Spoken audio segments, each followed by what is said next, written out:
I'd like to thank all the folks involved again. That would be the RAC Watershed Committee and the Environment Committee of Fitzroy's Rockbridge, and especially the awesome Rockbridge Water Monitors for doing tons of work to pull this series together. I really appreciate it. Also want to thank Lex Press again. They opened their doors to our series and do it for the community on a regular basis. So many events could not happen without their support, so thank you. Lastly, before we introduce the speaker, it's really going to happen. For those of y'all who weren't here at the first presentation, I just want to highlight, for me at least, the two top takeaways from that night. So we had someone from the Virginia DEQ to come talk about the condition of our rivers and streams, and she explained that because of the limited resources the DEQ has, over the last several decades, they've really only been able to test and monitor about 20% of our 1,000 plus, almost 2,000 miles of rivers and streams, and of that 20%, they determined that nearly 60, it was either 57 or 58%, are impaired. So the takeaway from that is our rivers and streams are obviously in trouble, and the DEQ needs our help in testing and monitoring water here. So if you are not already involved in that effort and would like to get involved, you could contact me, Gretchen Succo. I thought RAC was putting some stuff back there this week, tonight, but they didn't. But just contact me after the presentation, talk to Sandra Stewart, who's here. Any of us that are kind of up here can tell you how to get involved. We'd love to have more folks. Okay, so I think that's it. And now I want to ask Mike Smith, who's a member of the Environment Committee and a 50 Ways and a Rockbridge Water Monitor member, to come and introduce our speaker. Any discussion about water quality in Virginia would have to include tonight's speaker. Aaron Ling is a Senior Extension Associate in the Biological Systems Engineering Department at Virginia Tech. Aaron graduated from Virginia Tech with a BA in International Development and has master's degrees from Penn State in Environmental Pollution Control and Rural Sociology. Aaron currently coordinates the Virginia Household Water Quality Program, which provides affordable water testing and education to the 1.7 million Virginians who rely on wells, springs, and cisterns, and serves as state program leader for natural resources for Virginia Cooperative Extension. So let's welcome Aaron Ling.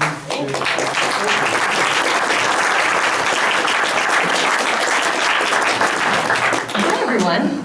I'm a little out of breath. It's going to be fun. Where did that nifty clicker go that we have? Ooh, I took it with me over here. Okay, thank you. Thanks for coming out tonight. I'm going to talk a little bit about Rockbridge County, the data that we've collected so far from household water samples, okay, which I'll talk more about what that is. A little bit about how groundwater movement happens, especially in areas like this. Mike asked me to bring my groundwater model, so I hope you appreciate. It is a wet ant farm with no ants. That's what it is. So it helps us demonstrate how both water and contaminants move underground, and the importance of well construction, well maintenance, and wellhead protection. Okay, so we'll talk about that a little bit too. I'll go ahead and get started. Okay, here we go. So, Bahakwapa. Everyone say it with me. Bahakwapa. Just rolls off the tongue. That is our program, Virginia Household Water Quality Program. It's an outstanding acronym that I did not invent. We do water testing and education in about 60 counties every year, including Rockbridge. We work with the local extension agents. Who's familiar with cooperative extension? Okay, contact your cooperative extension. They do all kinds of great things besides this program. We provide confidential and affordable testing for 14 drinking water parameters. The homeowners collect their own samples, that's important. These are mostly tap water samples, they're not going down into their well to collect the water samples. We coordinate transporting the samples back to Virginia Tech where they're analyzed in our labs. And the best part of this program is that rather than just getting a sheet of paper with a bunch of big words and numbers, we help you with interpretation of results. So we actually explain to you what the contaminants are, what level we found them in, whether or not that's a concern for your health or for nuisance or aesthetic problems with your water, and make sure you understand what steps you might take to address any problems. So there's some value-added components there. We find this is personal and empowering. If you're feeling a little drowsy right now, imagine that you had your own water test report in front of you, and you were just on the edge of your seat to find out how much E. coli was in your water, okay? So it gets people's attention. We have about 30,000 samples that we've analyzed over the years through this program, and that's one of the larger data sets of private water supplies in the world. This is what we test for. A bunch of words, right? No, we're not testing for words, actually. It is a combination of bacteria. The first two are up there. I'm going to talk about that quite a bit because I was asked to come here to talk particularly about land use and agriculture and wells, okay? There are also quite a few contaminants on this list that are from the geology. I'm going to talk about that a lot too. So what the rocks are made of, and yes, I brought my bucket of rocks with me. You guys have a lot of this around here, right? What's this? It's Hokie stone. I brought it from Blacksburg. No, it's limestone, you're right. We built all of our buildings at Virginia Tech out of limestone, so they're dissolving slowly. And then there are a few things you can see that we test for, like copper and lead, that come from where? Pipes, plumbing, solder, brass, steel, okay? So it's a combination. It's a suite of contaminants that relate to your health drinking this water, your nuisance concerns drinking this water or using this water in your household. We are not state certified. Who's calling me? Oh my gosh. We are not state certified. These are research labs. That's Kelly, our lab manager, in our beautiful lab. This information is for education purposes only, and we do talk about it being confidential. So as a data set, we'll talk about it. As a county, we'll talk about it, but we don't give out your water sample to someone else that calls about it, and that's because these are private water supplies. So in the United States, we have two general types of systems. We have public water, or municipal water, which is any system that's serving more than 15 service connections or 25 people for more than 60 days out of the year, okay? That water is regulated in the United States, which is why you go to another town, you go to a restaurant, and you don't think twice about drinking the water. Maybe sometimes you should though, because it might fall into one of those transient community systems, which aren't as regulated. So that's the Safe Drinking Water Act. They are testing for and removing 91 contaminants, okay? Private water systems are the opposite of that. So they usually belong to the person who owns the property. They're serving less than 15 connections or 25 people. And there are regulations for them, but they only apply to the construction, location, application, and who can work on wells. Nothing is required beyond that. So if you own a well, no one is going to make you do anything with it, test it, treat the water, or do anything to take care of the well. Okay, it's not going to be required. There's no one there to enforce that, so the owner is completely responsible. And that's where our opportunity arises, that these folks that have these systems need help managing them. And we are hopefully an objective source of information, so we not only can provide the testing, but we can help them understand what's going on with those water supplies and what steps they might take to address problems, okay? In Virginia, 1 in 5 people relies on a private water supply. And when I show you some of the data about what we find in this water consistently, it's pretty shocking, really. There's a nice study by Cron et al. From 2010. Sorry, I have to take a drink of water. It's appropriate though, right? And it is Perrier. I don't know why. I like something extra in my bottled water, so it's not just bottled tap water. He documented a relative increase in outbreaks associated with private water supplies. These are hard to document, right? Because people aren't normally testing. If they are testing, they're keeping that information and not sharing it with anyone. Okay, so it's hard to document what's going on with these water supplies. So our goal is really to help folks understand what's going on with them. So most of what we're dealing with are wells. And can anyone tell me in really flowery language what a well is? Be as creative as you can. Hole in the ground. It is a hole, that's exactly what it is, ma'am. It is a hole in the ground, which is why I have become so entertaining over the last 10 years, because it's a truly boring topic. It's a very dry topic, if you know what I mean. It is a hole in the ground. It can be drilled or bored. That basically has to do with the method of getting it in the ground, making the hole in the ground, and whether it's a smaller or larger diameter. 94% of your wells or something or more in Rockbridge County are going to be drilled, and they are drilled into what? Bedrock. They are drilled into bedrock, okay? So what they do, using my model, they go down through all this loose material that would cave in. They install casing as they go, which around here is normally made of steel, so it doesn't collapse or crack or break. And they drill all the way down into the bedrock, and what they're looking for are fractures in the bedrock, okay? So they're actually looking for openings in the rock so that that can feed the water, and your pump is actually hanging inside an open rock borehole for the most part, okay? Did that blow anyone's mind? No, everyone knew. Everyone was like, no, I need that, totally. So that's what's happening in most cases. You may see some wells in this area that are the more shallow variety. Those are more susceptible to contamination. Why do you think they're more susceptible to contamination? Surface water. So we and all of our animal friends on the surface put all kinds of chemicals and bacteria and things around. The earth is actually a really good filter. Really, it's amazing. So when water takes a really long time to filter down through all these layers, like we're talking weeks, months, years, decades, centuries, and this water is old, down deep underground, it is relatively cleaner. It may still have arsenic or hardness in it, but relatively bacteria have died off, chemicals have gotten stuck to soil particles along the way, so the earth is a good filter. There are things that need to be in place for a well to be properly constructed. I'll talk a little bit more about that in a minute, but that serves to separate the surface and the surface water up there from our deeper groundwater that's been filtered. We do see springs occasionally. Does anyone have a spring in the room?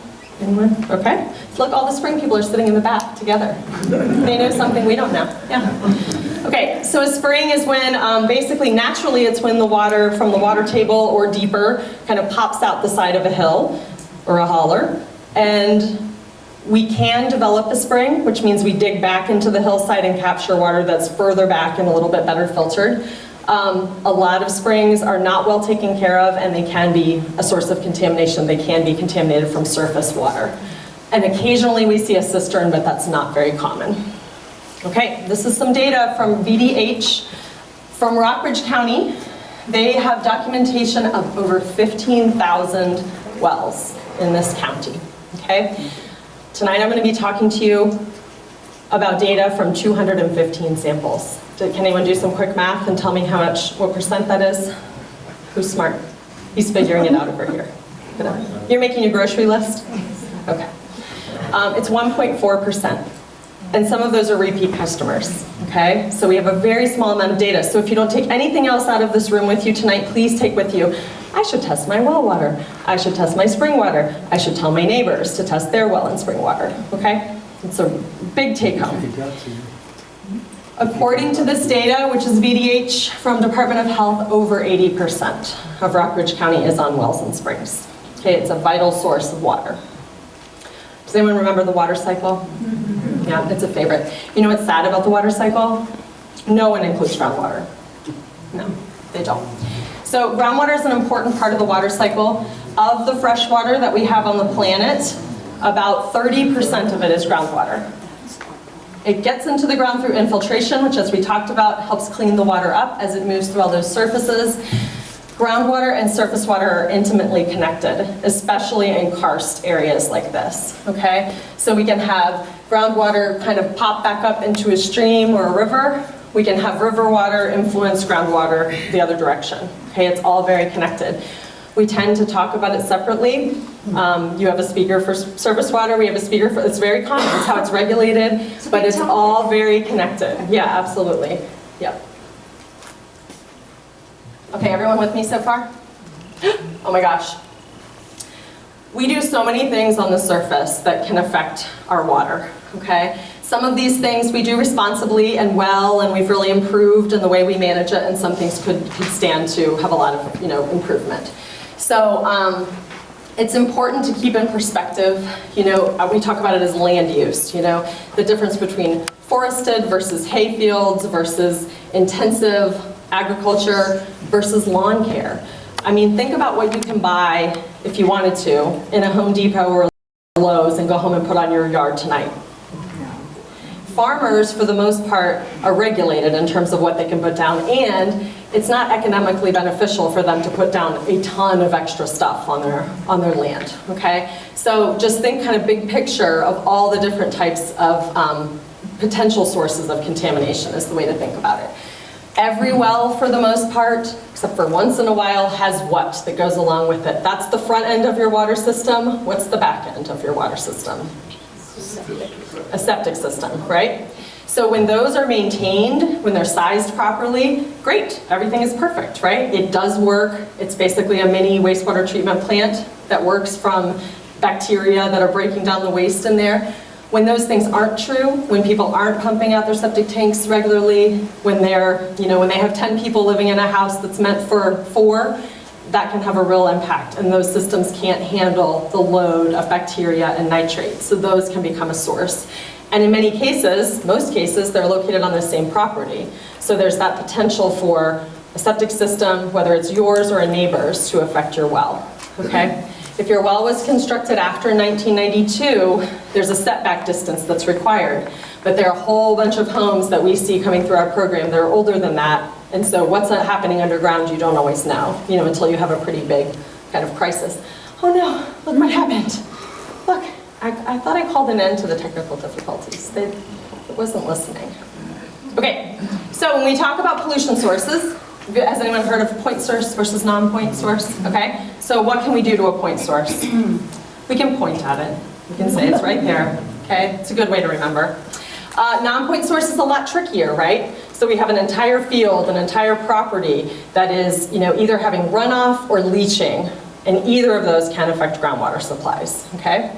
We also have background pollution. So I think you had a speaker from DEQ recently.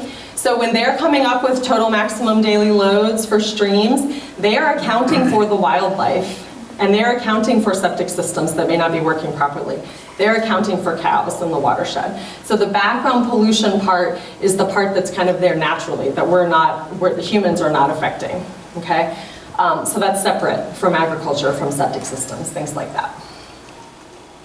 Can you guys tell me which one's which? Point at the one that's point source. Yeah. And then we have kind of edge of field runoff. And this is an issue where we have a crop field. I mean, you look at the plants that are growing there, they've probably relatively recently put chemicals on that field, to get that corn to grow. And this is a concern, it is a concern. But you could certainly say the same thing about golf courses and lawns, that there are other places where this is happening, where we're not doing a good job of slowing down that water and kind of forcing it to seep into the ground, because that's the best way really to clean it up over time and not over-applying or overusing. So when we talk about what we see in ag systems, generally we're looking at nitrogen and phosphorus. So these are nutrients that we intentionally use to grow our crops, but when they run off into surface water or get into our groundwater, they can cause both ecological and human health problems, okay? Nitrogen in particular is associated with what's called methemoglobinemia, which would be my favorite word if it wasn't a word for blue baby syndrome, which is really scary, which means that babies that consume water that is high in nitrate are no longer, their blood is less able to carry oxygen. So it's a very serious, although reversible, disease that happens a lot in the Midwest, where there's quite a bit of nitrogen and legacy nitrate out there. We see microbiological contaminants. We talked about other sources of those too, but they are certainly an issue with agriculture. We see sediment, which can lead to just issues with turbidity and cloudiness and other kind of physical problems with water. And then sometimes we can see things like metals or other specific chemicals that are associated with different types of agricultural operations. There are a lot of, this is not what I'm here to talk about, but there are a lot of practices, BMPs, best management practices, that farmers do and can implement to help protect water quality. Okay, so it's still a land use that highly impacts both ground and surface water, but in terms of managing their nutrients and putting in ways to slow water down and encourage it to infiltrate rather than running off or connecting directly to groundwater, like through a sinkhole, something like that.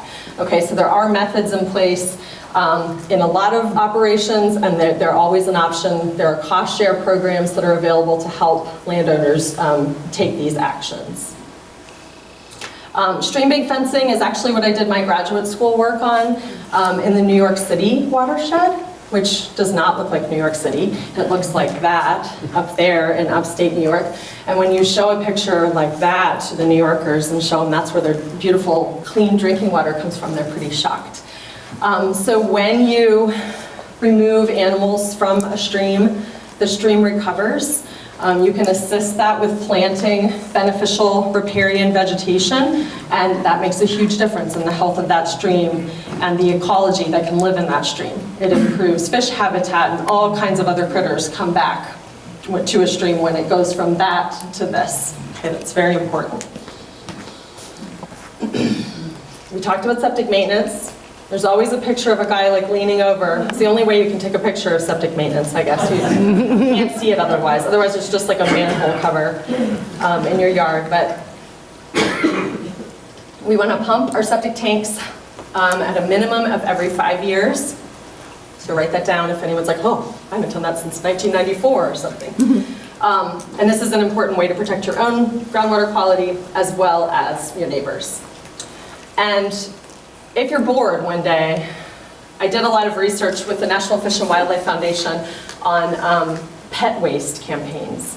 So there are other sources of microbes and contaminants, like your dogs and your cats and your pet raccoon or whatever else you have out there that can affect water quality too. Okay, so just to be aware that there are lots of potential sources. All right. So I'm going to talk, I brought my groundwater model, I'm going to talk a little bit more about your water here in Rockbridge. So of these, does anyone know what type of bedrock you have? Limestone. Sedimentary. Limestone carbonate, okay, that one in the corner there. Basically, your water is spending a lot of time underground. What's in that rock gets into the water.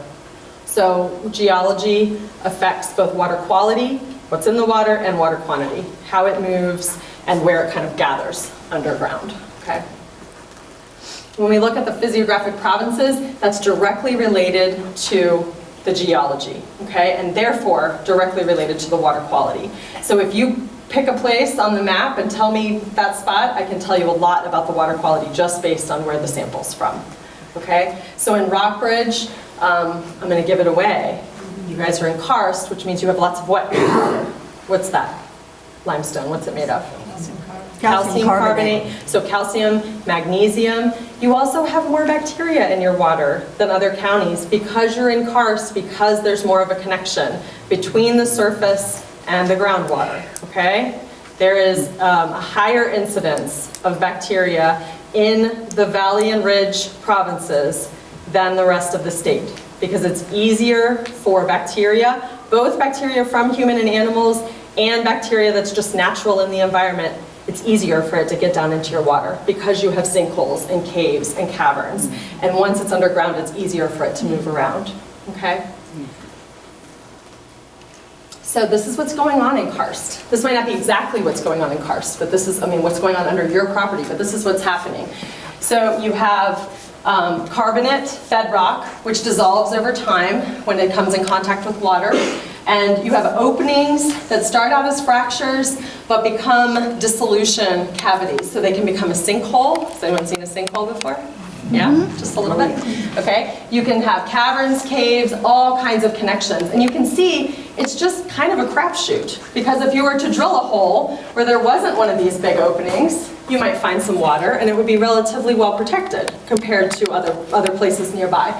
If you drilled a well and you hit one of these big fractures, you might be very excited about the amount of water that you have, because that's why those cracks and fractures are there, but you have very little control over what's happening with that water and what's influencing it nearby, and it's very hard to predict this, okay? This is remarkably different from just a county or two over. So the Blue Ridge Parkway, the beautiful Blue Ridge, it's there because it's not made of limestone. It is made out of things like granite, crystalline rock. And guess what?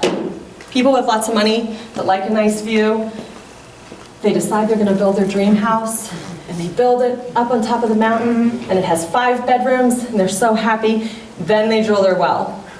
And sometimes, like what's happening in this picture, they hit no water because it's granite. So there is water in there, but there's a lot less than what we see in limestone situations. Okay, so this is really important in terms of how contaminants move and what's going on with the groundwater characteristics. Okay, does everyone believe me so far? Does anyone think I'm totally full of it? No, okay. it's true. Because I can go back to Blacksburg. It's okay. I don't mind. Okay. So I already blew your mind that your well, if you have a well in this area, is most likely drilled into bedrock, and it's actually being fed by these fractures and cracks in the bedrock. And therefore, it's very hard to predict what is influencing your well. Okay? So yes, it is important that your well is constructed properly and that you're keeping sources of contamination away from it on your property, but it's hard to tell what's influencing your well a little bit further away. Does that make sense? Because we don't know where that fracture ends up. Okay, it could be the good neighbor, could be the bad neighbor, right? We all have one, we know. Okay, generally speaking, when we talk about well location and construction, I've beaten to death the contamination sources and keeping wells away from them. That is always a good idea. There are specific setback distances in the regulations for all kinds of things, cemeteries and livestock operations and septic tanks. Okay, those are specific. We don't want our well in an area that receives runoff. That means when it rains, pay attention, and if there's a lot of water running by your well, that's a bad thing, okay? This casing that holds your well open, right, is, if it's sealed properly, is wonderful. And if it's not sealed properly, it's a straight shot, it's like a straw, all the way down into your groundwater, okay? So you could have a 300-foot deep well and you paid for all that nice casing. If your seal is bad around the outside, it's just like a straw, except it goes around on the outside. The water would go on the outside instead of the inside, okay? We want to see what's called a bentonite. Well, I take it back. We want to know that there is a bentonite seal around the outside of the well. Bentonite starts out looking like this. It's mined in Wyoming, it's a clay material, and when you add water to it, it becomes kind of like a Play-Doh. It's like a caulk, okay? So that's something that when they're constructing the well, they pump that around the outside of the casing to better seal off the surface water, okay? Does anyone, you don't have to raise your hand, you can just think it in your head. Does anyone have a well cap that looks like this? Old school? Old school. You used to? And then? Yep. You got a new one? Plastic. Is that what you got for Christmas? You're so excited. You're like, it's a well cap! Okay, this is an old school well cap. These were very common up until '92 when these became required. You can see who was living in there. Yeah, she's making a face like, that's all you need to know.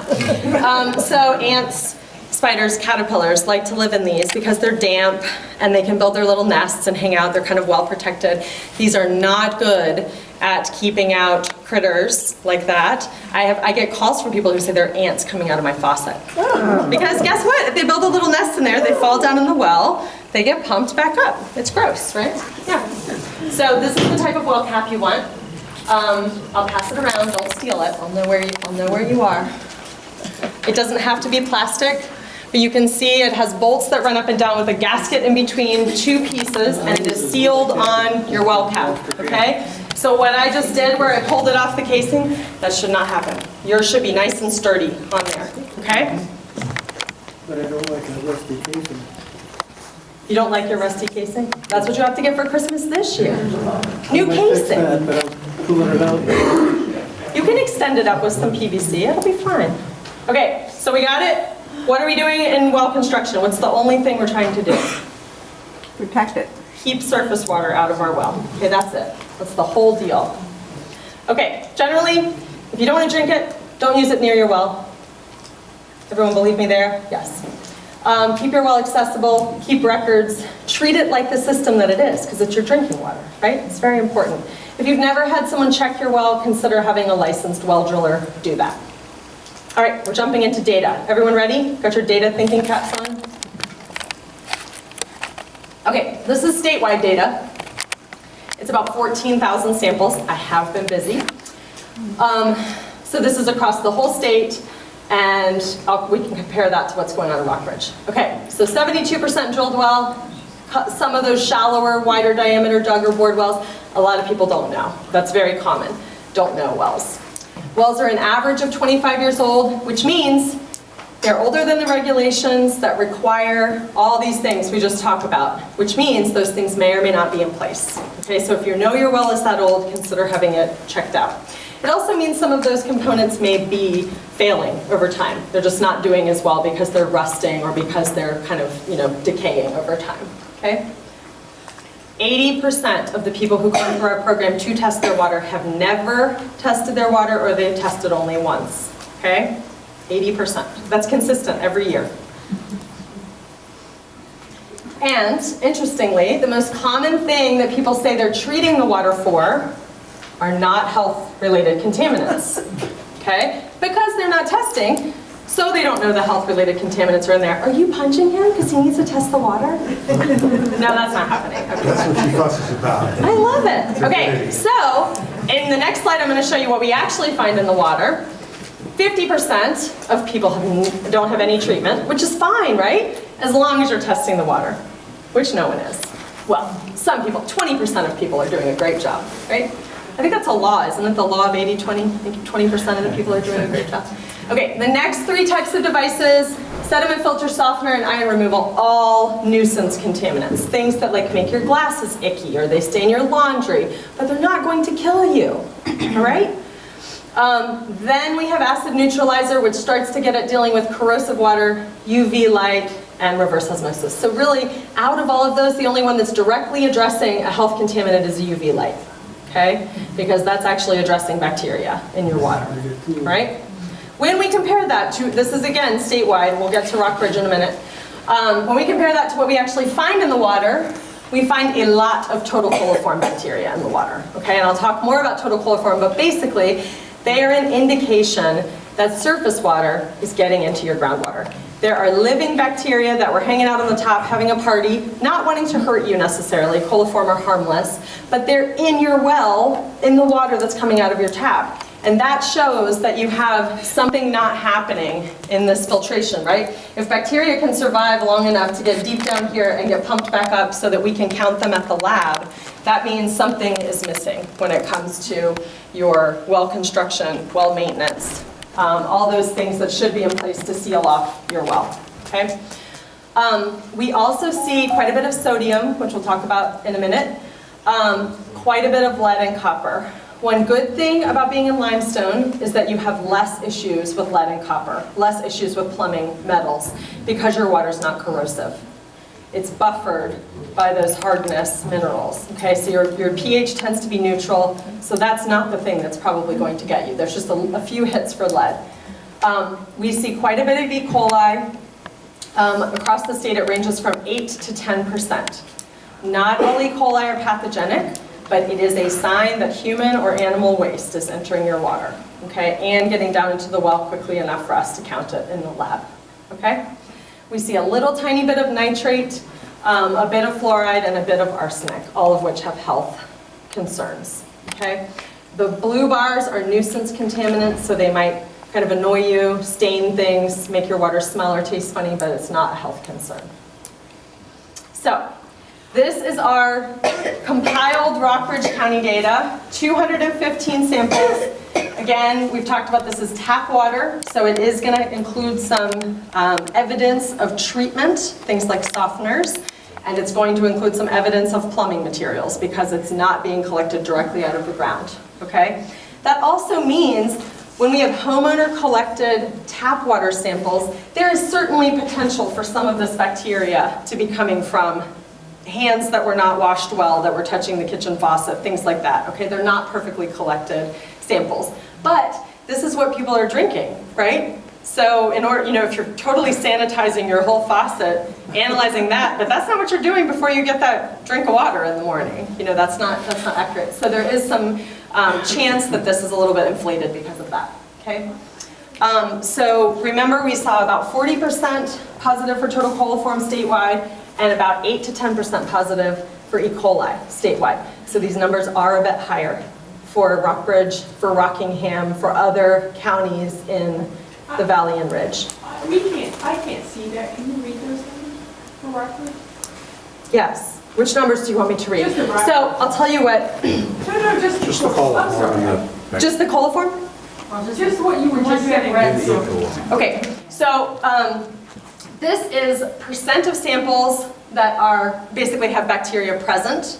So it's 49% have total coliform present and 19% have E. coli present, okay? Some of these samples are repeat customers, so people who have come back and tested multiple times, and that can change over time, right? So we see a difference. Penn State did a study recently that showed that when we have a lot of rainfall, we tend to see more bacteria because there's more of a connection. The water column is higher, and it's easier for bacteria to move up and down the water column. So there are other factors in place, besides just the source of contamination. It's well construction, it's other factors. Yes, sir? When the pH moves toward the acidic zone, what is the significance of that outside of that standard, like a Right. 6.3? Like, what's the concern? Yeah. The concern is lower pH, making water more corrosive, and therefore having more lead and copper as it moves through plumbing. That's usually the concern. We can drink low pH water and it's not really a problem. We see a lot more lead and copper in the Piedmont of Virginia, so the central area, and a lot more in shallower wells because rainwater is acidic, and when it doesn't go very far down before it gets pumped back up, it stays acidic. So that's really the concern. So you But if tend you- to have less concerns. If your pipes are primarily plastic, then that would not be as threatening? That's what we thought. Okay. And then we partnered with the Flint group at Virginia Tech, and they were like, oh, everyone with a private well is already treating their water. And we were like, oh no, actually they're not. So we started looking into lead. What we found is that lead-free brass, which are the little shark bite guys that connect all the pieces of your PEX plumbing. I just remodeled my basement. See, I'm speaking like someone who has done this before. Those are brass. If those were installed before 2014, there's a good chance they have 8% lead.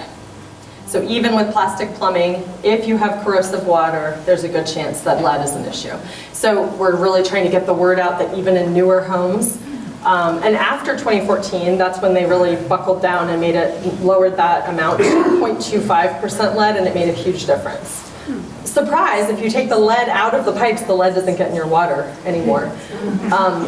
But we also see it in solder, which was banned in '86. We also see it in some galvanized steel components that tend to be made in other countries that don't meet our standards here. But that can be a concern too, that the lead is leaching in your well itself, and that's actually coming into the home. It's not coming from inside the home. So we do see a little bit of lead. This slide, sorry about the tiny print in the back. Arsenic is the gray bar, and then copper and lead are the 2 and 2.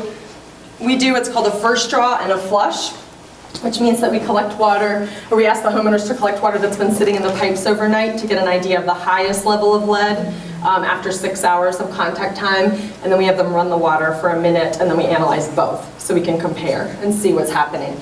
We do see some lead even though you have a neutral pH.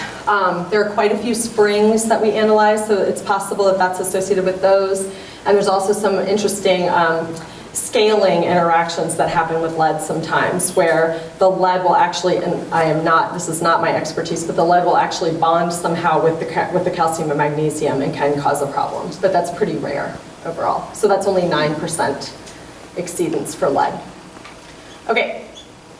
Coliform bacteria. So I'm just going to talk about coliform, E. coli, and nitrate, because those are kind of the contaminants that are associated with the land uses that you all are interested in. So if you find just coliform, and do you guys remember how many Rockbridge samples have just coliform? 49%, okay? So it's harmless. It's present throughout the environment, okay? It's in the soil, it's in the vegetation, it's around, it's on us right now probably. It's just an indication that there's a pathway for water to get from the surface down into the well. That's kind of what it's telling you, okay? If we find coliform, we analyze for E. coli. If we find only coliform and not E. coli in a sample, we recommend that you look into your well and see what improvements you might make. See what sources of contamination you can move away from the well. You can consider shock chlorination, which is the process of mixing chlorine and circulating that through your system, and then retesting. If you don't address how the bacteria is entering your system, it will come back. It's just like an annoying neighbor. It'll just come back over and over again, okay? I'm really picking on neighbors tonight, sorry. I have nice neighbors, it's all good. UV light is the most common treatment device if people have continuous problems with coliform. If we find E. coli, that is a sign that human or animal waste is entering your water supply. The E. coli that we find in your water might be perfectly friendly E. coli, but we don't know.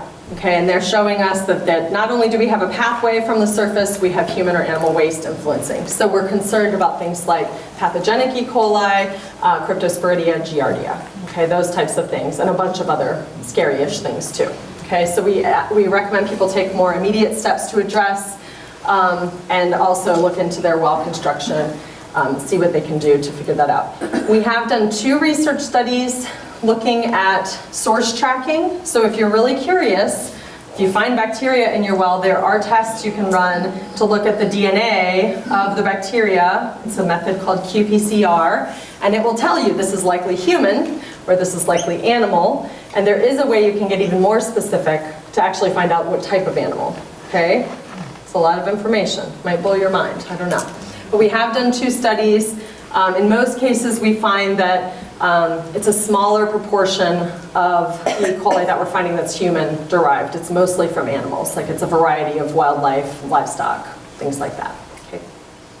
Nitrate we talked about comes from manure, from fertilizer, from sewage. It dissolves and moves easily through soils. We didn't find a lot of it at Rockbridge, interestingly. We found no exceedances, so no hits over 10 milligrams per liter in these 215 samples. This I can share with the group if you want. This is just a summary of kind of what we saw. And what I wanted to point out was we asked people whether they have a dug or a bored well. 15% of people reported having springs. Okay, so that's quite a high number. And that would skew likely your bacteria and your nitrate numbers a little bit compared to if they were all drilled wells, okay? We also see quite a few older wells. So this column is actually looking at when wells were constructed, what decade. So about half of wells that participated were constructed after 1990 and half before 1990. Meaning they may not be meeting those construction regulations and they're on the old side, you know, where they might be having some decline in function. We also asked people what's close to their well.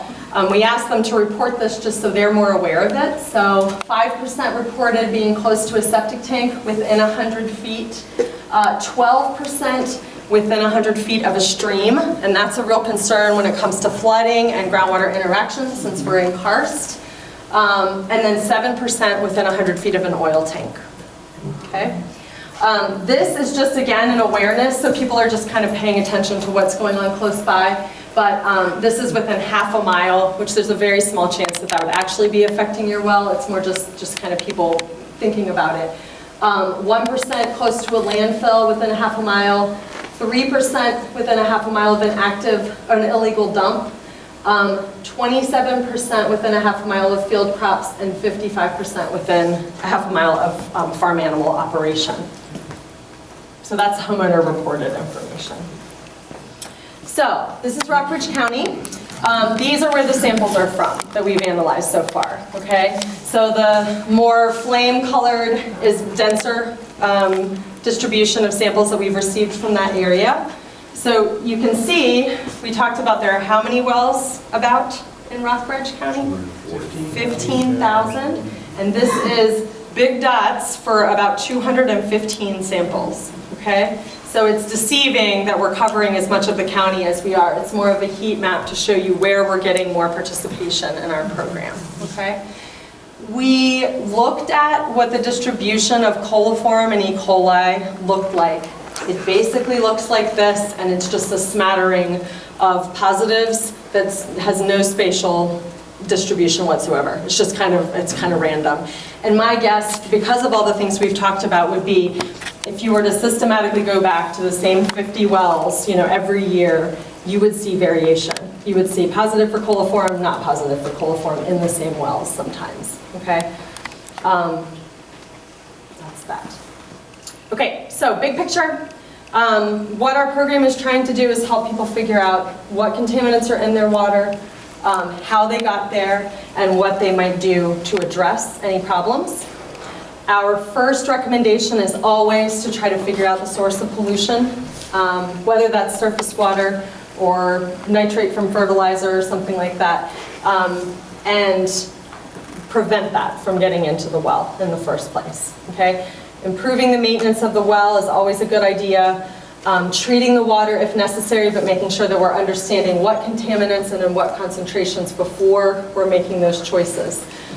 There are a lot of high-pressure treatment companies out there who aren't often interested in testing the water. They have several items that they want to sell you, and based on what you're saying is going on with the water, it's pretty predictable. You guys probably have hard water. I could sell you all a softener tonight, right?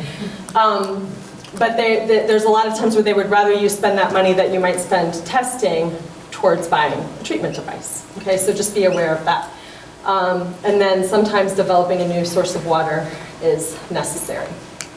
Okay, so we really are big on context for our program. Our samples are homeowner collected in tap water, not these sophisticated sampled groundwater samples, but they're still important and they're people's home and household water.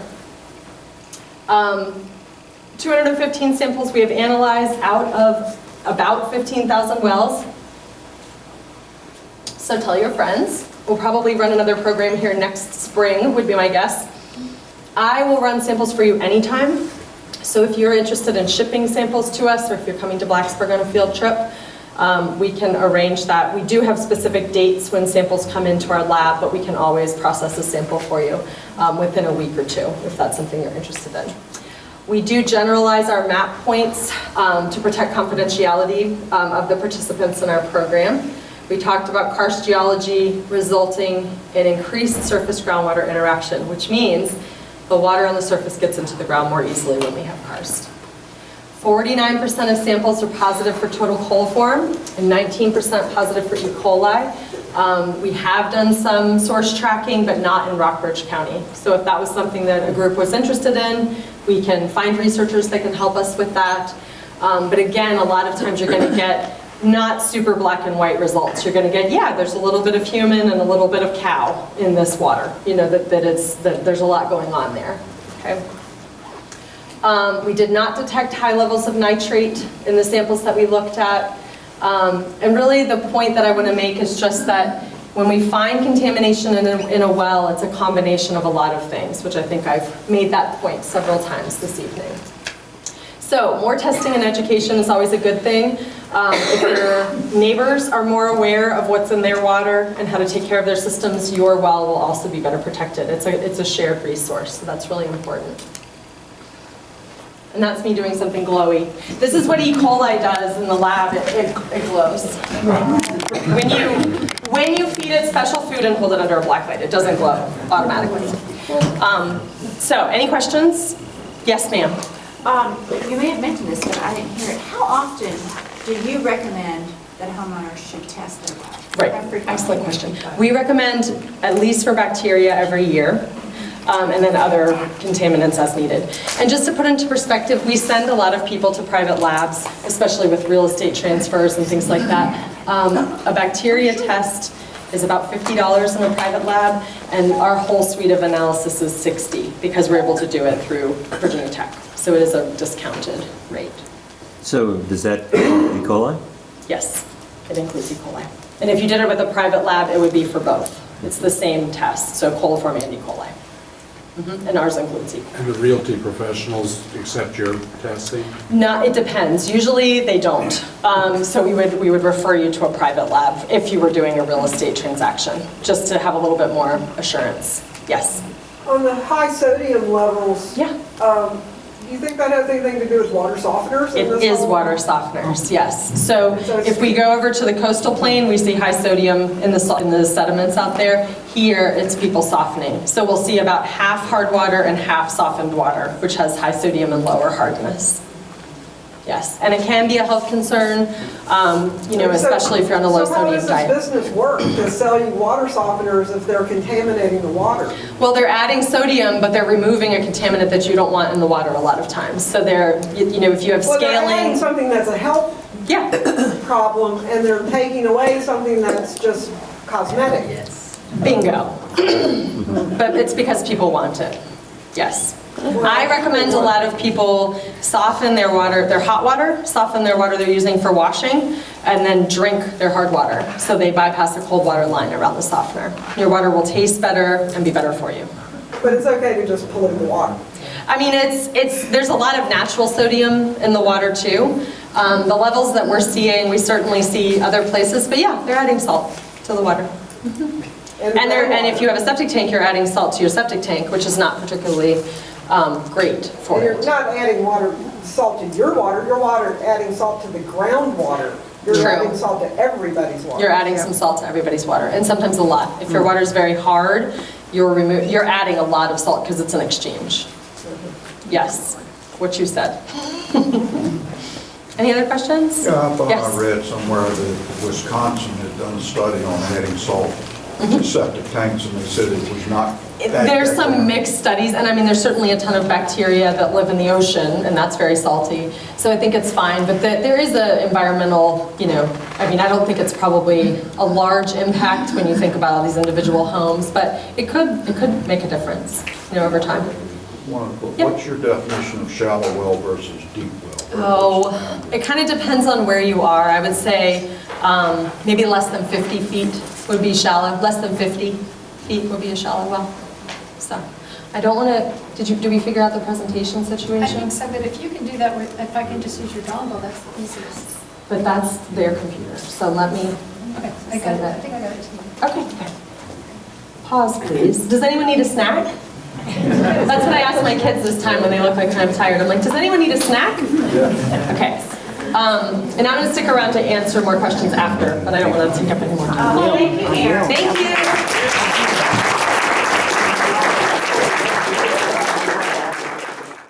I have the great pleasure to introduce Dr. Catherine Harbour tonight.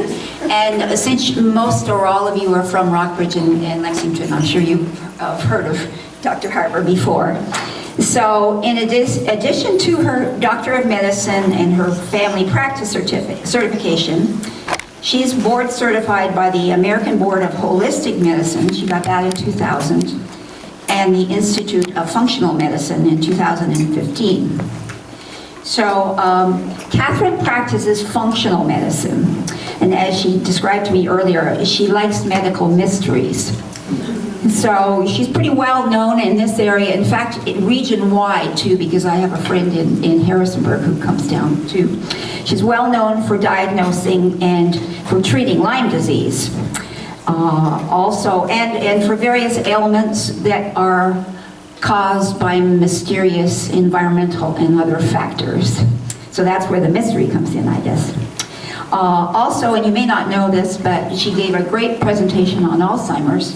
So she's well versed with Alzheimer's and the impact of various toxic substances, man-made and otherwise, on Alzheimer's. So she's a great person for us to be listening to the health effects of these various toxins. So thank you so much, Catherine.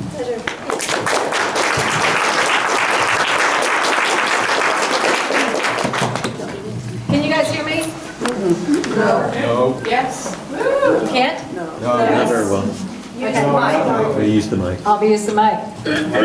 Okay. I want to thank everybody for coming out tonight, and if you need to leave, it's fine with me. I won't be offended if you leave. Sorry I took up so much time. It's okay. Thank you for your talk, Erin. That was really great. I'm married to a hydrogeologist, and I think she did a great job of saying what David was saying, except for a lot more.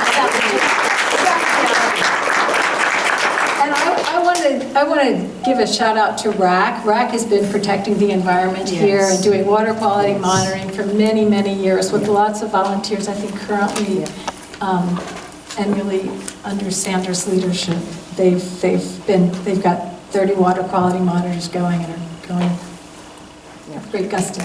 Yes. So, Absolutely. so just talking about the effects of unclean water on humans. The first thing to think about is that we are mostly water. The human brain is 75% water, and the body is between 75 and 50%, goes down over the age span. Water does just about everything you can imagine in the body. It's the building block, it's the way things are circulated, it insulates our organs, it insulates our brains. If you have a leak in your and get the water a little low around your brain, you get the worst headache I've ever had. It lubricates our joints, it lubricates our food, and it dissolves and removes toxins from our body. And I think that's important because when you think about drinking water that might have toxins in it, and we're trying to use the water to buffer toxins out, you get into a problem of not having a receiving safe zone to get them into. So, when we test water, we're testing it for the things that have always been problems, that were problems when we started thinking about testing water, lead and poop contaminants. We're not even testing them very much for the kinds of contaminants that really scare me, that can show up in water, and we'll talk about some of those as we go through. The water tests we do, and I'm not going to talk a lot about these water tests, but I'm just going to say, there are many things that are reported in the water quality results. This is one that I just got off the internet for Ray Feen. But wait a minute, I'm getting ahead of myself, I'm sorry.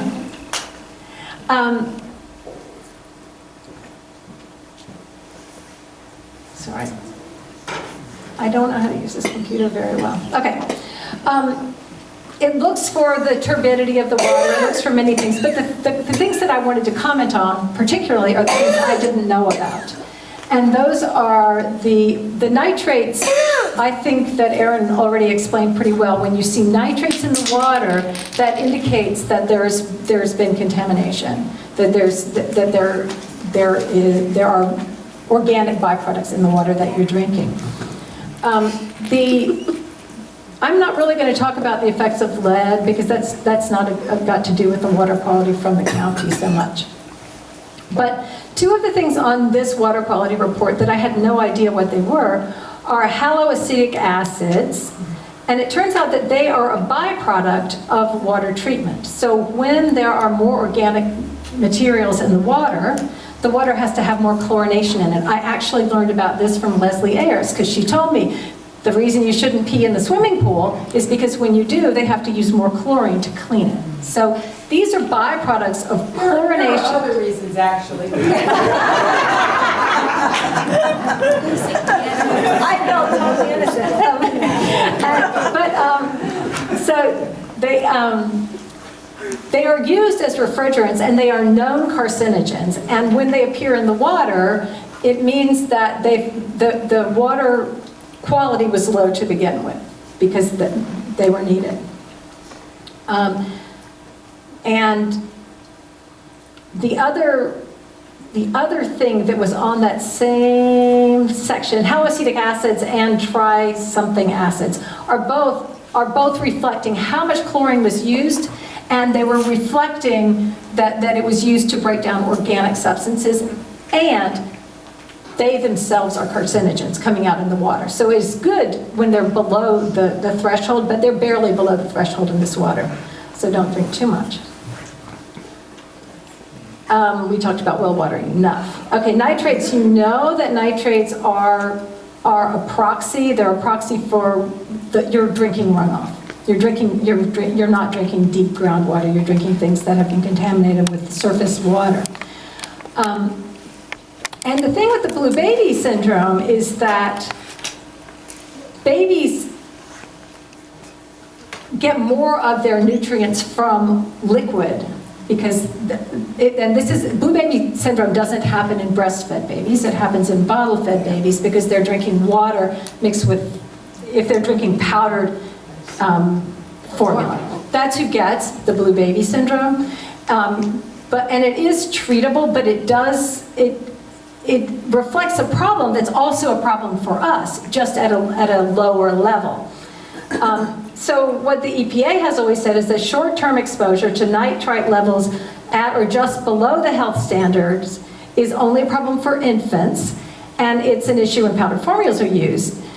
But the truth is a little bit more complicated.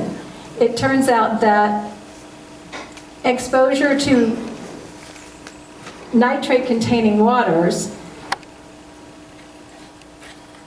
is carcinogenic, and that it causes problems that cost us up to $6.5 billion, and that the safe nitrate level in water, according to this, should be lowered from where it is at 10 parts per billion to 0.14.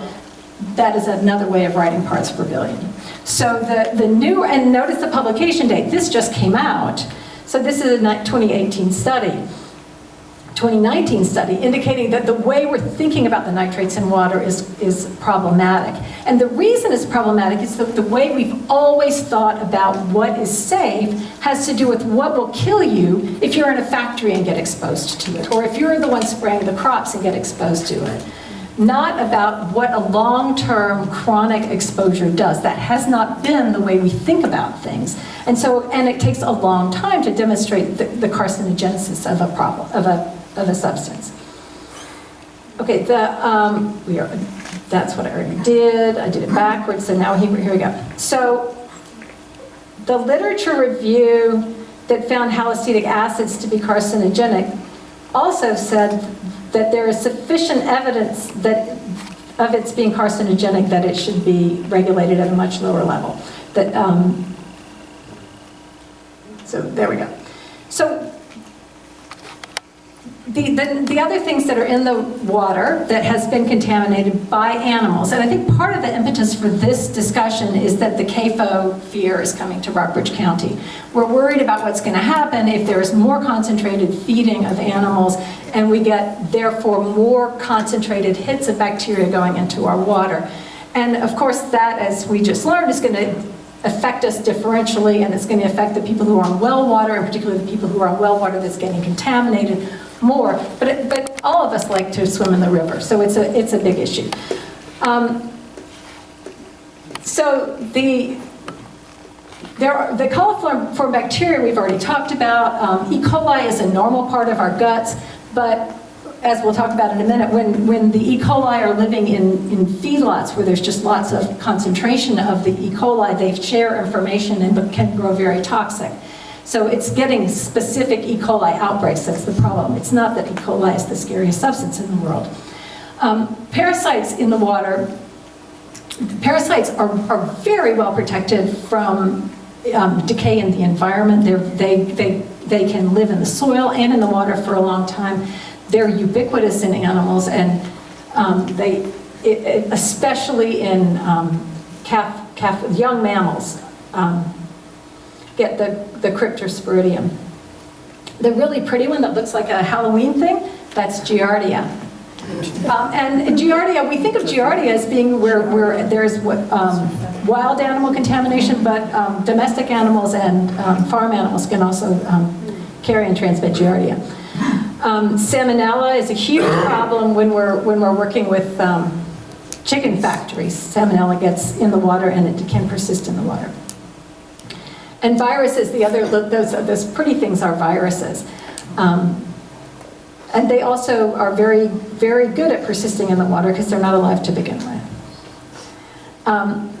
So Walkerton is a sort of a famous example of what can happen when a series of things go wrong. There was a tragedy in Walkerton, which is in Canada. It's a small rural town, and in May of 2000, after a heavy rainfall, there was an outbreak of a very toxic strain of E. coli that got into the drinking water. I can't remember how many people died. I think it was in the teens.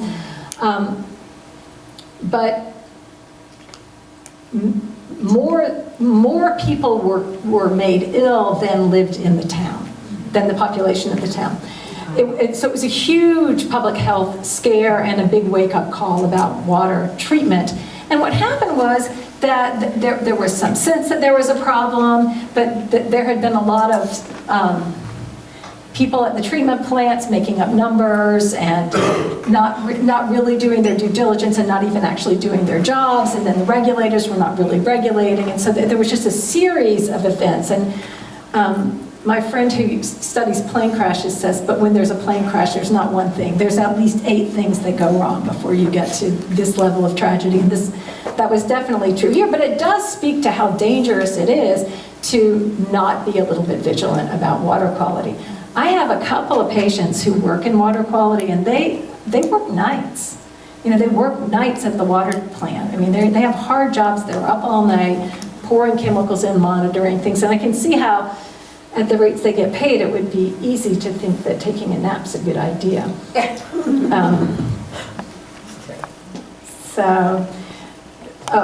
have been other water outbreaks as well. There was a big tainted pork problem in Michigan, and this is where there have been salmonella outbreaks across the world. So more and more we're hearing about them, and that's because they're happening more and more. And they all, in the end, have to do with contaminated water from industrial agriculture. One of the things that fascinates me, because I'm fascinated with neurotoxins, is the cyanobacteria, the algal blooms that are happening. The areas get shut off because some, not all, of the algae that can bloom when there's too many nutrients in the water, some of them produce neurotoxins and biotoxins that are very dangerous. But I'll be happy to send you the link. But I found this when I was getting my hair cut, but then a bunch of patients brought it to me because everybody knows I'm obsessed with Alzheimer's because I have 2 copies of the bad gene. That's why I'm obsessed with it. So this was about how neurotoxins accumulate, and this one scientist who's gotten a whole bunch of grant money from private people to study things. And it started with an outbreak on a small island in Guam, where every single person on the island that was over 60 was getting some kind of neurodegenerative disorder. And he traced it ultimately back to cyanobacteria, which is just scary. Antibiotics are to me another one of the really scary things about the way that we do agriculture, and it's not so much that I'm worried about antibiotics getting into the water, although that happens, and the antibiotics that get into the water are at concentrations that could affect our microbiome, but I don't know that they do. But now I want to show this movie, if Jim will come help me. There's a really quick movie that Harvard made that is a fascinating visual on the problem. Catherine, while he's doing that, what about drugs that pass through, say, like, let's say the sewer systems, and it goes to the sewer system and it's cleaned, but it goes back into our water. All the drugs we take? Yeah. Are the antibiotics and all those other drugs, are they going? And some of them are metabolized and changed in our bodies, and some of them aren't, so it's sort of one by one. And they're also studied and regulated one by one, which is why we're never going to really know. And there's only 91 contaminants that are removed for the Safe Drinking Water Act. So if you think about what's in a Walmart in terms of all the chemicals, all the drugs, none of those things are getting removed from your municipal water. And we are finding those in private water supplies as well, in very small concentrations, but they're there. What water do y'all drink? So what we ended up building was basically a petri dish. Blacksburg town water. I'll tell you. This is about how antibiotic resistance works, and it is the reason that using antibiotics in agriculture and the expansion of these very concentrated feed lots scares me, because this happens. This is a video from Harvard, and he started out saying, so we ended up making a giant petri dish. Except that it's 2 feet by 4 feet. And the way we set it up is that there are 9 bands, and at the base of each of these bands, we put a normal petri dish thick agar with different amounts of antibiotic. On the outside, there's no antibiotic. Just in from that, there's barely more than the E. coli can survive. Inside of that, there's 10 times as much, 100 times, and then finally the middle band has 1,000 times as much antibiotic. And then across the top of it, pour some thin agar that bacteria can move around in. The background is black because there's ink in it, and the bacteria appear as white. First, you see they spread in the area where there's no antibiotic, up until the point they can no longer survive. Then a mutant appears on the right. It's resistant to the antibiotic, it spreads, until it starts to compete with other mutants around it. When these mutants hit the next boundary, they too have to pause and develop new mutations to make it into 10 times as much antibiotic. And then you see the different mutants repeat this at 100.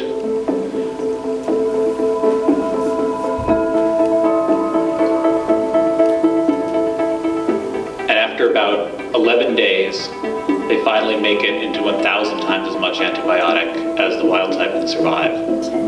And so we can see by this process of accumulating successive mutations that bacteria, which are normally sensitive to an antibiotic, can evolve resistance to extremely high concentrations in a short period of time.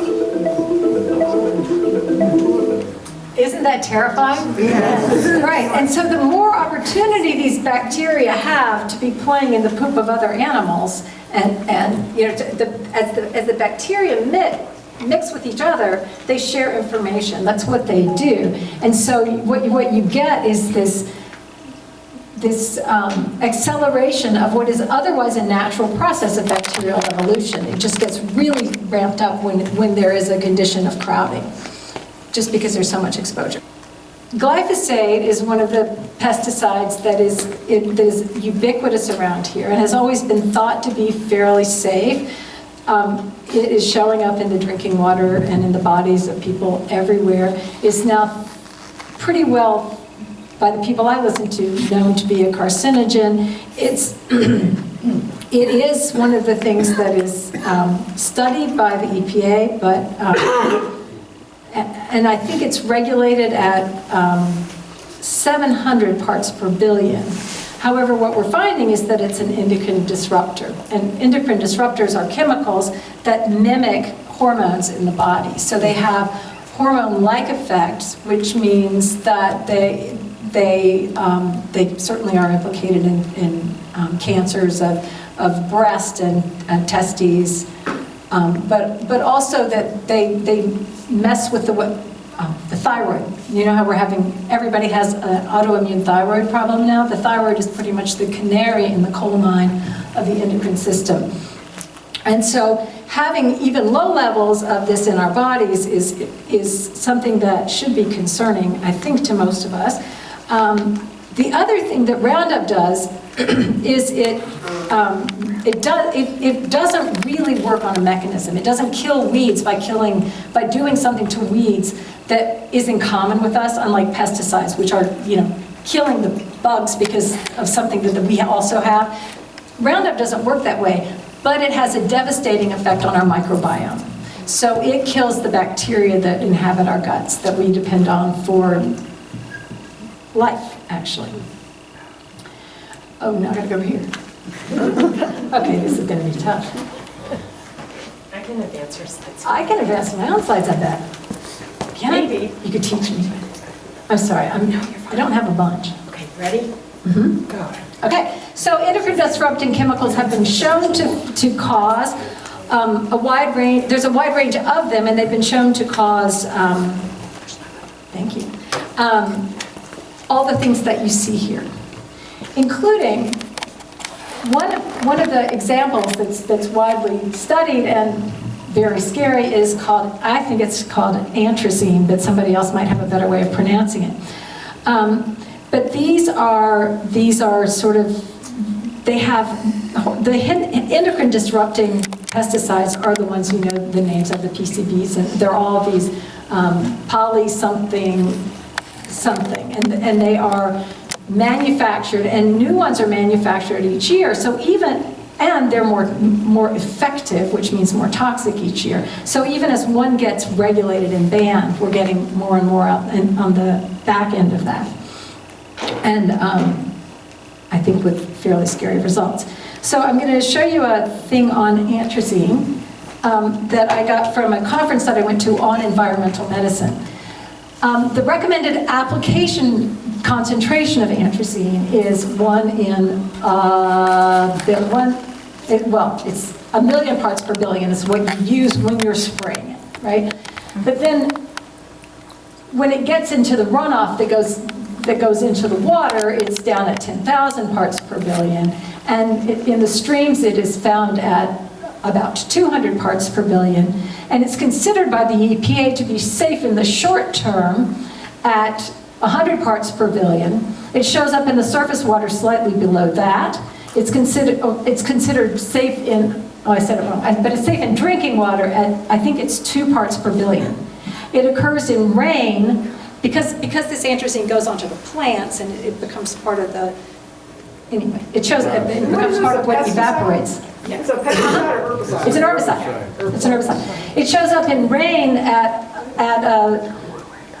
slightly below the level that's safe for human consumption, or considered safe. And the result that you get, that male frogs start laying eggs and frogs start getting tiny forelegs growing out of their necks, happens at a level that is higher, just barely higher than the result that you get in rain. So, and that's just one example of these pesticides and herbicide. Pesticide is I'm using it like a broad term, so, pesticides problems. So, I'm sorry. Oh, it went. Mine didn't. Okay. So endocrine disrupting chemicals, there are many of them. This was the most depressing talk I've ever prepared for. It was just devastating to prepare this talk. Yeah, I've been just in this deep rabbit hole of learning about these things I didn't want to know about for a while. So according to the EU is a little bit more proactive than the United States about thinking about and regulating and banning substances that they think might be harmful. And part of that, I think, is that the EU is more responsible for the healthcare costs associated with both the cleanup and the paying for not cleaning it. So by the EU's own data, the health effects of endocrine disrupting chemicals is between 157 and 400 billion dollars per year. But they say this is the tip of the iceberg, because this is just the effects that are known to be caused. And the ones that they leave out that you can't see, so the ones that are not included are breast cancer, prostate cancer, immune disorders, female reproductive disorders, liver disorders, and these are all ones that they couldn't, it's not that there's not any data, but it's not conclusive enough that they decided to include it. So, there you have it. There's some pesticides that are now in common use and are also, oopsie, I think I went to there, yeah. And are also found in the water in high concentrations. One of them is who wants to say it? Chlorpyrifos? Chlorpyrifos? Chlorpyrifos. Chlorpyrifos, okay. So the FDA Residues Monitoring Program tests food mostly for pesticides, and most of them contained chlorpyrifos, and not most of them, but about 2/3 of them.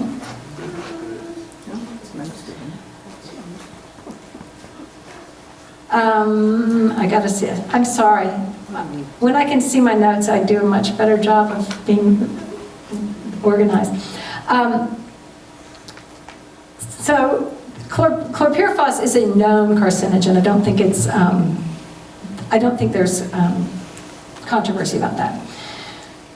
So the way the body works is that we have enzymes that we use to break down toxins. And they're hepatic enzymes. They're in our liver. And it's amazing that we have any. Like, we have an ability to break down Valium and things that, we wouldn't think that we had been exposed to historically and evolutionarily, but we've got tremendous capacity to break things down, but it is the most genetically variable part of the human body because it has to do with where our ancestors lived, what they were exposed to, what toxins they encountered, and what they needed to break down. So we can break down a lot of stuff, but these things all go through a narrow part of our breakdown machinery, and they're all going through the same pathways. So we can break down this much chlorpyrifos, but if we also put in another and then another pesticide, they all go through the same channel. You don't just get an additive toxicity, you get a synergistic toxicity where you don't have any clue what's happening, and you can't predict what's going to happen to me based on what happened to you, because we have completely different enzymes for doing this, and this is very clear when you look at, if you've ever done one of those 23andMe tests, people are wildly different in their detoxification machinery.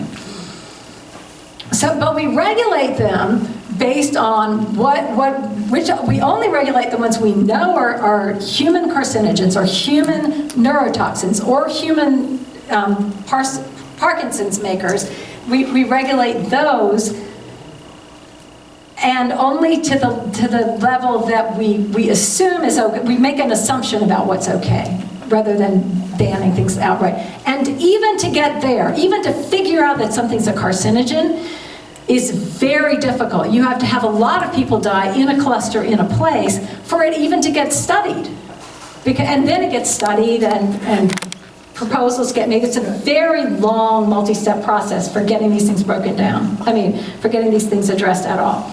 So there's a new cancer-causing chemical that's showing up in drinking water in California, and it's one of the forever chemicals, which means we don't have detoxification machinery to get it out of our bodies, just like DDT was a forever chemical, and that's why it was so scary. That's why we also have it in our bodies.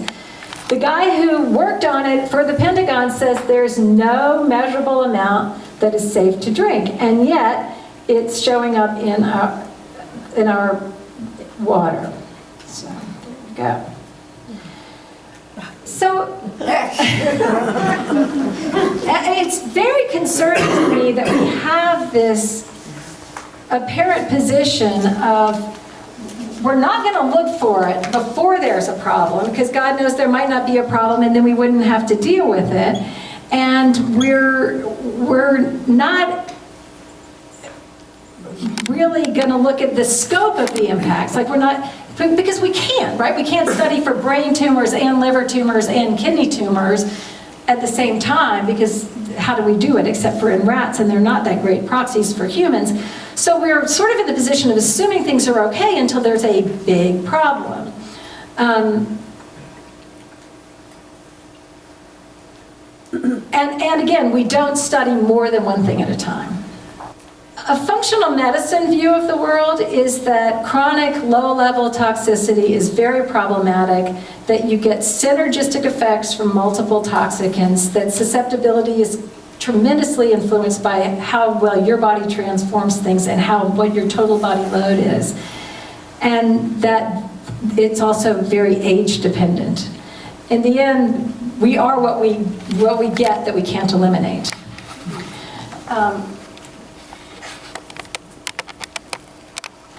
Is bottled water the answer? I think the answer to that question is no. Plastics are not safe. I don't think there's any way to make it safe to drink plastic. And you don't have a clue what's in that water bottle that you get at Walmart. There's no way it's going to be that much better than what you get from Rockbridge County tap water, which, as you said, is pretty darn good. I would drink the Rockbridge County tap water. What I do is we have an under-the-sink filter that has a big activated carbon filter in it that we change out whenever it's supposed to be changed out, and I'm being generous. My husband does it. And I fill up water jugs from that, either metal or glass if I can, and a hard plastic otherwise. But I think that's the better way to go about drinking water safely. I want to say one thing about something that you said about a low pH. I have 4 more presentations after your presentation, because you got me excited about all these other things. Oh, that I want cool. to talk about. You guys are good to stay till like midnight, right?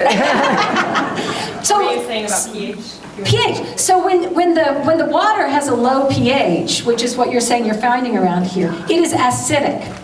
Most of these toxins that are found in the contaminated water, most of the pesticides and herbicides are also acidic. Your body can accept more acids into the urine for elimination if the water is neutral, or if the urine is neutral or slightly basic. So having all the water going into your body being slightly acidic is problematic. One, because your urine is never going to get into a basic level because it's going to be buffered. And 2, because the way your body gets rid of the acidity, buffers acidity in general, because we maintain a very narrow pH. Our pH is always the same. What do we buffer it with? Calcium carbonate, calcium bicarb. You know where we get it? That's right, our bones. We just break down our bones to get rid of our toxins and to neutralize those acids. Your pH is actually quite neutral here, so I think we're in a good spot. Oh, good. It'd be interesting to see if that connects to urine, wouldn't it? Yeah. There is a difference. Yeah. That's really all I wanted to say, except for I have a pretty picture that David made.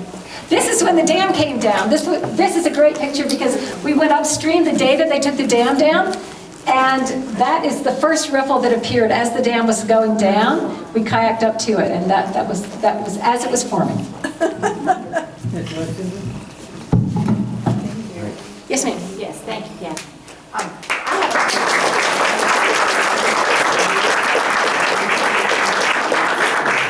have an apology first. I am sorry for the tech problems. I'm sorry it caused you such a headache. You did a phenomenal job. You know, that was all her. Well, both of you did. It was like team building, now we're best friends. Yes. Great. I named my daughter after her. So, if someone came to you with, a variety of odd things, like you like a mystery, does your practice then, is there a way, I guess, whether your practice or some other way, to do that thing where you can look and see how an individual person is breaking down toxins or not breaking down toxins? Like, are there tests that are done? Yeah, there's tests, and they're used now in pharmaceuticals. There's tests of the there are tests now of the detoxification machinery in the body, because that's genetic. So what we can see is whether somebody has, rather than having the regular code for that gene, they have a substitution that makes that gene code for an enzyme that doesn't have such a good capacity to do it. And there's known problems with that. Even back in the early 2000s, people were winning lawsuits if they prescribed somebody Prozac when they'd already had a certain kind of reaction to a different drug in that family, because they know, you don't have that cytochrome P452D6, you can't break down those things. So yeah, the $200 23andMe will give you that information. It won't tell you what specific toxins are in your body, nor can you learn without doing a fat biopsy, because that's where most of them are stored, the ones that really persist and give you trouble. And say you get all those mysteries solved, then are there treatment approaches for folks with Alzheimer's, autoimmune, whatever that list was? The earlier the better, baby. It's better to prevent. Yeah. I have never had anybody with frank Alzheimer's go away from having frank Alzheimer's, but I've had plenty of people with dementia get better when we treated them for Lyme toxins, for Lyme, and also people with ALS. They got a diagnosis of ALS, but they had Lyme. Mold toxins do similar things because they're so neurotoxic. But we don't even have a way of assessing these things, and we don't even know really what pathway they get detoxified through. So the best thing is to filter them from your water with a carbon filter, but sauna will get rid of a lot of them, not the forever chemicals, but even some of the forever chemicals will come out with sauna. Drinking a lot of... You mean with a sauna? Taking a sauna. We need a public sauna in every town. Dang it. I like the sound of that. I'm carrying that protest on. Yeah, you do it. That could be your job. We'll come pay you to give us a sauna. Does a hot Leslie, I tub think do the that might same be your thing? job. Does Does a hot tub do the same thing? I don't know that it does. The reason sauna is good is because the body puts out sweat to make evaporation. And I don't know if you sweat in a bathtub. I don't know how we would know. Because you're all wet. When you Exercise, that's right, watch it. Yes. Is that fat biopsy something you're offering more for your patients? Yeah, we'll do a tummy tuck with it. No, I don't even know how to do it. I just was told that, yeah, I know. It'd be scary, yeah. Yeah, you had your hand up. Do you have any estimates for, in Rockbridge County, the number of people that suffer ill effects from, polluted water that they're drinking, from E. coli? Oh, yeah, I get a lot of people who get diarrhea and figure out that it's their wells, that it's their water. But I think a lot of people just, once something's working, it's hard to remember to maintain it, right?